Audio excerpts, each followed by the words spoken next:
Қайырлы күн баршаңызға. Бүгін біз сіздермен мерекелік дастарханға сән беретін, дәмі өте керемет тіл үйіретін шұжықтардан ассорти дайындаймыз. Ол үшін ең алдымен 1 килограмм тауық етінен фарш дайындап аламыз. Оған үлкен бір бас пиязымызды ұсақтап турап қосамыз. Және де орташа бір сәбізімізді тура осылай көпек қылып ұсақтап тураймыз. Тұз қосамыз. 1 шай қасық қызыл паприка және жарты шай қасық қара бұрыш, қасықтың ұшымен куркума және кориандр қосамыз, және 1 шай қасық кепкен сарымсақ қосамыз, және кішкене петрушка қостым. Петрушканың орнына жасыл болгар бұрышын қоссаңыздар болады. Және де қызыл болгар бұрышын қостым. Менікі мұздатқыштан шыққан болгар бұрышы. Бәрін жақсылап араластырып, салмамызды дайындап аламыз. Дайын болған фаршымызды осылай насатқа кигізіп өткіземіз. Фаршты біраз өткізіп, насаткамыздың ұшына келтіріп аламыз.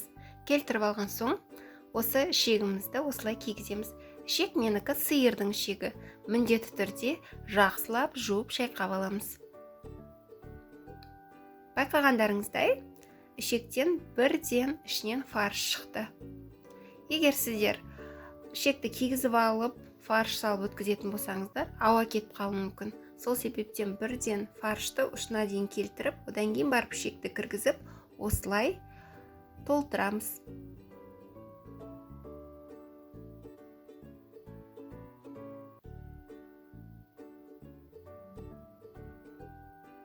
Осылай шұжықтарымызды жасап аламыз. Осылай түсінікті болу үшін тағы да шетінен түсіріп көрсетейін. Ішекті сиғанша өткізіп, ұшын байлап аламыз. Және бірден осылай өткіземіз. Қатты нығыз ғып толтырмаймыз, себебі пісірген кезде ішегіміз жарылып кетуі мүмкін. Сәл босатып осылай жасаймыз. Мен осылай бостау ғып өткізіп, бәрінің ортасынан осылай кішірек қып шұжық қылып, жеке-жеке байлап шығамын. Сонда әдемі көрінеді. Ұзын қылып өткізіп турасаңыздар да болады. Осылай жеке-жеке өткізіп, пісіріп, осы күйінде қойсаңыздар да әдемі болады. Келесісі сиыр етінен дайындаймыз. Сиыр етін осылай мясорубкадан өткізіп, фарш қылып аламыз. Оған бір үлкен бас пияз турап қосамыз. Сіздер жай ақ пияз пайдалансаңыздар да болады. Үлкенірек бір сәбізімізді осылай ұсақтап турап қосамыз. Сарымсақтан қосамыз. Өздеріңіздің қалауларыңызға қарай дәмдеуіштер қоссаңыздар болады. Болгар бұрышын қосамыз. Тұз қосамыз. Қара бұрыш қосамыз. Және ұсақталған зыра қосамыз. Зыра ұнамаса, басқа кориандр пайдалансаңыздар болады. Кепкен ас көк қосамыз. Бәрін жақсылап араластырамыз.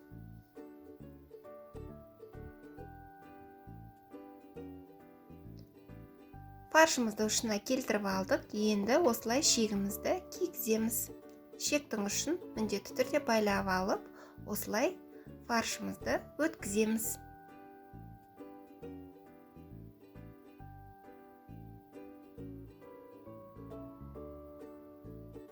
Екі ұшын байлап, осылай жеке-жеке кішірек сосискалар жасап аламыз. Сіздерде мясорубка болмаса, құры осы насаткадан қолмен де осылай шұжық жасап өткізсеңіздер болады. Бұндай насатка болмаса, жай баклажканы басын кесіп, аузын осылай шекке кіргізіп, арт жағынан воронка сияқты осылай тықсаңыздар болады. Бұдан да қолмен де жасауға болады.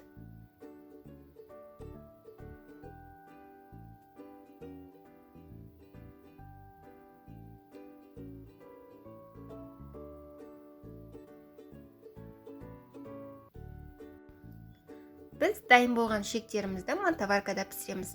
Тауық етін 35-40 минут пісіреміз, ал сиыр етін 50 минут пісірсек жеткілікті. Сіздер суда пісірсеңіздер, қайнатсаңыздар болады, бірақ ол кезде дәмі мантоваркада піскендей болмай қалады. Осылай міндетті түрде шпажкамен тесіп алыңыздар сол кезде. Сорпаға салып пісіргенде, ісінген кезде жарылмай піседі. Шұжықтарымыз пісті. Осылай табамызға сәл май құйып жақсылап біркелкі етіп жайып аламыз да, осыған екі жағын аунатып қуырып аламыз. Осындай гринный сковородка болса әдемі шығады. Болмаса жай табада да қызарғанша қуырып алсаңыздар болады. Осылай кішкене суы шашырауы мүмкін, абайлап күйіп қалмаңыздар.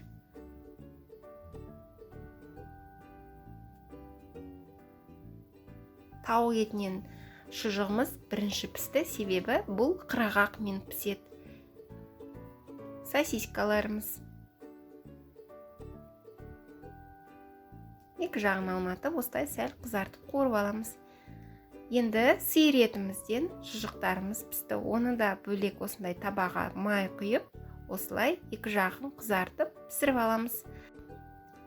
Осылай аунатып пісіріп алған соң, сәл салқындағанша оформлениемізді дайындап аламыз. Лотос гүлінің рецепті менің осы YouTube каналымда бар. Мен осындай пиццаның тақтайларын пайдаланам. Алдын ала жуып сорғыған салат жапырақтарын төсеп алдық, және осылай жеке-жеке кесіп сосискаларымызды қоямыз. Бұл менде тауық етінен жасалған сосискалар. Байқағандарыңыздай жібі өзі ақ оңай алынады.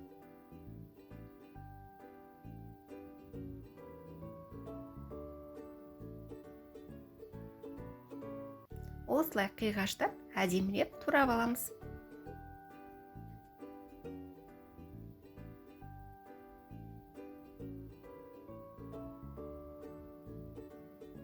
Сиыр етінен жасалған шұжықтар.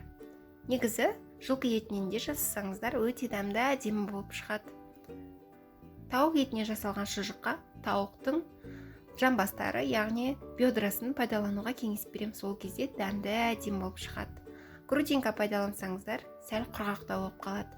Ал бедрышкалары өте майлы, сочный, сондай дәмді болып шығады. Өздеріңізге қалаған заттарыңызды қосып жасай берсеңіздер болады. Қалай жасасаңыздар да өте дәмді, өте әдемі болып шығады. Осылай ортасынан сары, қызыл бұрыштарымыз шығып тұрады. Өздеріңіздің фантазияларыңызға қарай әдемілесеңіздер болады. Ерекше әдемі сары түс беру үшін мен осылай апельсиннен оформление жасадым. Апельсиндарымызды осылай дөңгелек қылып кесіп, бір шетін кесіп, осылай қайтарып, әдемілеп шет-шеттерін ашып қоямыз. Сонда әдемі болып тұрады.